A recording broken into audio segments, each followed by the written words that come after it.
Harshad Jariwala, ward number 12 corporator.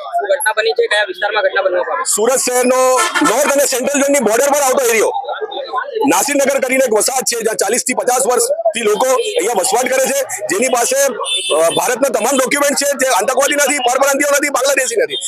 Surat મહાનગરપાલિકાના વેરા, light bill, voter ID card, સ્કૂલોના સર્ટિફિકેટ બધા જ મોજૂદ હોવા છતાં 106 ઘરોને 30 તારીખથી લઈને 1 તારીખ એટલે 3 દિવસ સુધી જંગલરાજની જેમ દરેકને ઘરોને ડિમોલાઇઝ કરી દીધું। કોઈ પણ જાતની નોટિસ આપ્યા વગર, કોઈ બી જાતનો પંચનામા કર્યા વગર આ લોકોને ઘર વ્યવહાર કરી દીધું છે। આ વરસાદના માહોલમાં આજે સ્કૂલ ખુલવાની તૈયારી છે, આ નાના નાના ભૂલકાઓના દફતર, યુનિફોર્મ બધું અંદર દટાઈ ગયું છે, બધા ડોક્યુમેન્ટ અંદર દટાઈ ગયા છે। તંત્ર દ્વારા શું કહેવામાં આવ્યું છે આ ડિમોલેશન બાબતે?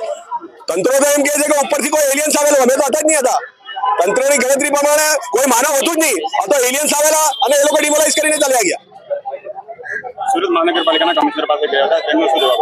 સુરત મહાનગરપાલિકાના કમિશનરે અમે કીધું કે અમારી કોઈ ટીમ નથી સુરત મહાનગરપાલિકાની। મેં સાહેબને રજૂઆત કરી કે પહેલા દિવસે 30 તારીખે હું 1:30 વાગે સ્થળ પર ગયો હતો અને ત્યાંથી તમારા જે સેન્ટ્રલ ઝોનના જેઈ છે, જે સુજલ પ્રજાપતિના બધા અધિકારીઓ છે, એ લોકોને મુલાકાત કરી, એ લોકોને વાત કરી, એ લોકો હમણાં અમુક છે એમ કરીને વાત કરી। જે તમારા જીવનરામજી છે ઝેડો, એમને મેં ફોન કર્યું, એમણે કીધું કે હું જમવા આવેલો છું, આવું છું। મેં એમને 2 દિવસનો ટાઈમ માંગ્યો, પણ અહીંયા જે પોલીસ અધિકારીઓ હતા એ કોઈ જાતની વાત કરવા દેવા તૈયાર નહીં હતા। એ દરેક માણસને ગળચીમાંથી પકડીને બહાર ખેંચતા હતા અને એમ ધમકી આપતા હતા કે સરકારી કામના રૂકાવટના આરોપમાં તમને અંદર નાખી દઈશ।